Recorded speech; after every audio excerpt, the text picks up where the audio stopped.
Welcome back dito sa channel natin. Andito tayo ngayon sa May Quezon City. Nabalitaan nyo naman siguro na sinabi ng Department of Transportation na gumagana na ulit at operational na ang mga elevator sa ilang mga station. Andito tayo ngayon sa tapat ng Vertis North sa may PhilAm QC. Tingnan natin kung gumagana na nga ba yung elevator dito sa EDSA Busway Station. Kung maalala nyo, ilang buwan na nakaraan, nilagyan ng Department of Transportation at ng MMDA ng mga elevator ang 6 na mga EDSA Busway Station. Kabilang na nga dito ang PhilAm QC Station ng EDSA Busway. Pero after lang ng ilang araw mula nang buksan na yon, sinarado na at hindi na nga gumana o ginamit pa ang mga bagong elevator. Mabuti na lang at nasubukan natin yon bago pa isinara, pero after ng ilang buwan, eto na, muli na ulit na gagamitin o magiging operational ang mga elevator na inilagay sa 6 na mga station ng EDSA Busway. May elevator sa gitna at meron din sa dalawang magkabilang side, pero hindi lahat ng EDSA Busway Station merong elevator.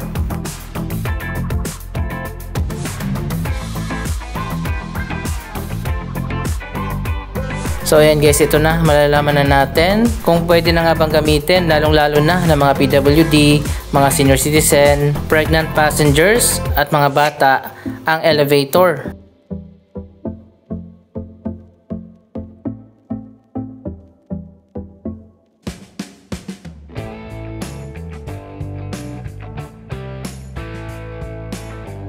So ayan guys, totoo nga, gumagana na at operational na ang mga elevator. Isa pa sa naging issue dito sa PhilAm QC Station ng EDSA Busway, yung ramp na gagamitin naman ng mga PWD na naka-wheelchair. Masyadong matarik yung unang ramp dito na nagkaroon nga ng controversial dahil nag-viral nga yung picture na yon. Isinara ng MMDA at ng Department of Transportation yung ramp. Pero sa ngayon, inayos na ito at hindi na masyadong matarik.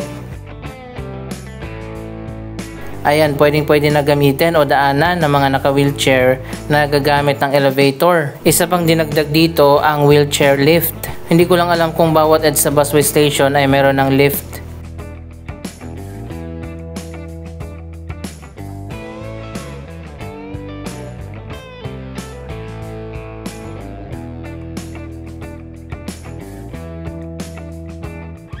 Ang PhilAm QC Station ng EDSA Busway ay walking distance lang mula dito sa Soler Resort North.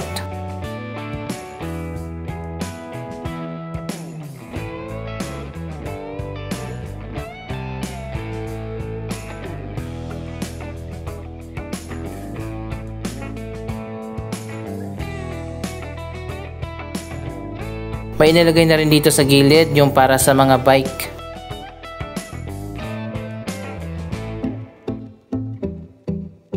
Isa pa sa mapapansin natin, medyo maliit nga lang itong mga elevator. Kasyang-kasya lang yung wheelchair.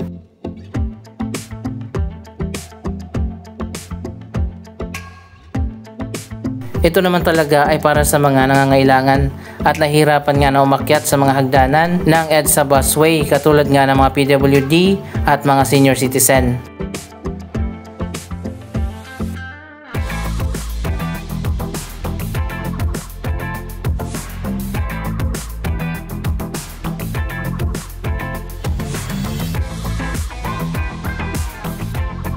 Finally okay na at magagamit na nga itong mga bagong elevator. Mamaya pupunta pa tayo sa EDSA Busway Balintawak Station.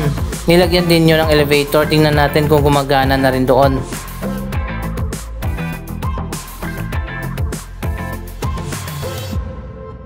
Sana lahat ng EDSA Busway Station magkaroon ng elevator.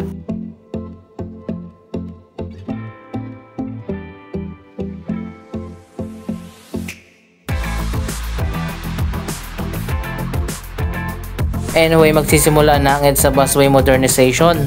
Ang phase 1 ng proyektong yan, 4 na EDSA Busway Station ang gagawin na modern.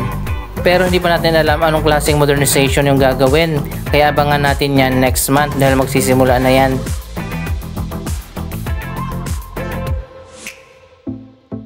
Andito tayo sa bus stop na ipinagawa ng Soler Resort North. Ito ay babaan at sakayan ng mga guests ng hotel.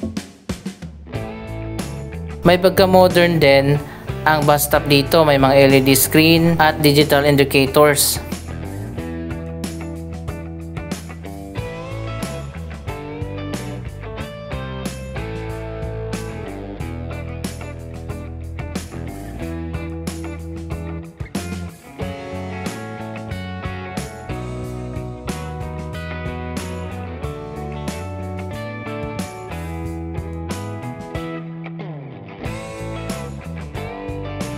So ayun guys, napakaganda naman talaga ng bagong Solaire Resort North.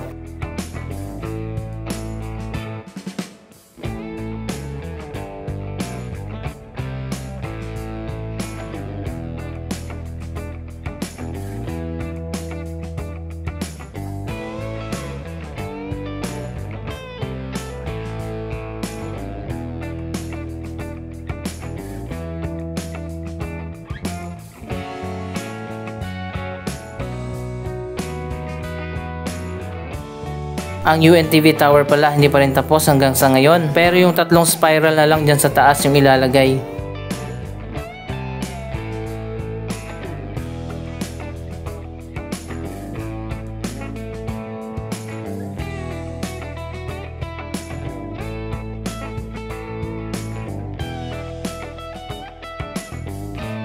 Ang Vertis North ay isang master development ng Ayala Land. Napakarami na ang mga project na itinayo dito. May mga residential building, office building, may mga hotel, resort and casino, at 2 shopping mall.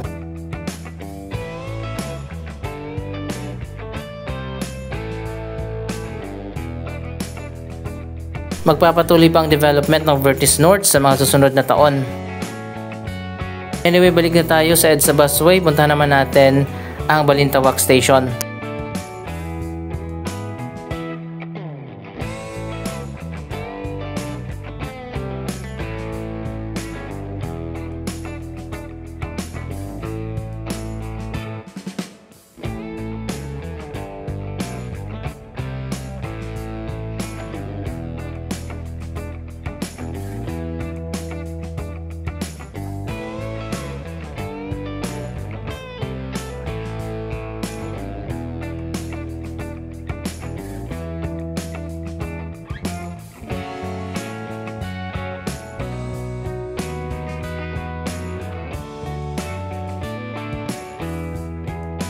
Sana magtuloy-tuloy na talaga yung progress at modernization ng mga public at transportation infrastructure natin. Napag-iwanan na tayo ng mga bansa sa Southeast Asia pagdating sa maganda at efficient na public transportation.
Abangan natin yung modernization ng EDSA Busway Stations. 4 muna yung gagawin. Ang Monumento Station, Bagong Barrio Station sa Caloocan, ang North Avenue Station sa tapat ng Trinoma sa Quezon City, at Guadalupe Station sa Makati.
May mga digital clock din dito sa mga EDSA busway station. Limited lang kasi yung oras na itatagal ng bawat bus para magsakay at magbaba ng mga pasahero.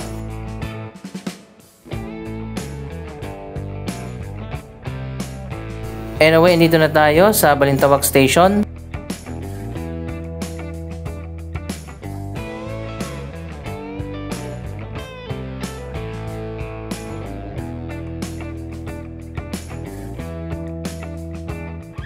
Medyo mahaba yung lalakarin natin dito, pero ang Balintawak Station ay directly connected sa LRT Balintawak.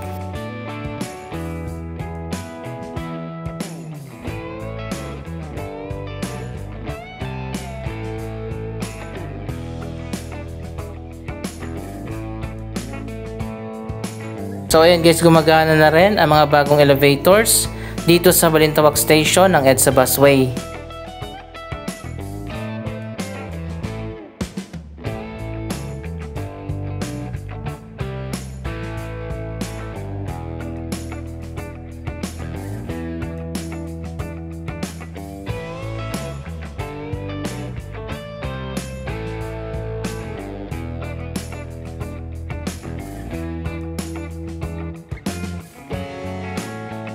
Parehas lang din, tatlong elevator dito, dalawa sa magkabilang side at isa sa gitna.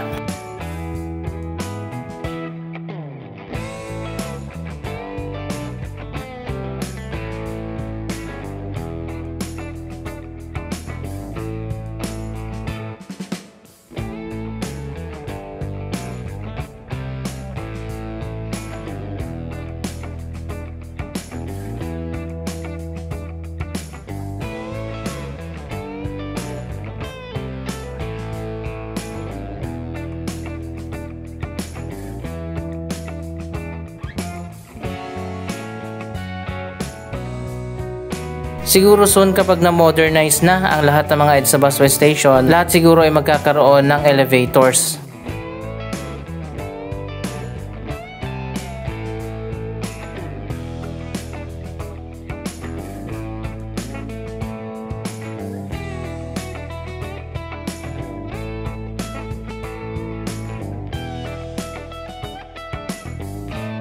So ayan guys, ang ganda talaga kapag merong elevator.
Marami tayong abangan sa EDSA Busway. Una, ang Phase 1, ang modernization ng mga EDSA Busway Station. Pangalawa, ang ikalawang modern station na tinatayo ngayon sa harap ng SM Mega Mall. Katulad din sa SM North EDSA Busway Station na modern ang design, yun ay pinatayo din ng SM. Ikatlo, ang pangako ng Department of Transportation na magiging modern ng design ng mga bagong itatayo na EDSA Busway Station. Sana talaga sa Cubao mismo, Araneta, lagyan nila ng EDSA Busway Station pati na sa may crossing. Magsisimula na rin ang rehabilitation ng EDSA. Anong masasabi nyo sa mga proyektong ito? Mag-comment lamang dyan sa baba ng inyong mga reaksyon. Maraming salamat sa inyong panonood. Huwag kalimutan na i-share ang video ito at mag-subscribe para sa daily updates. Thank you for watching.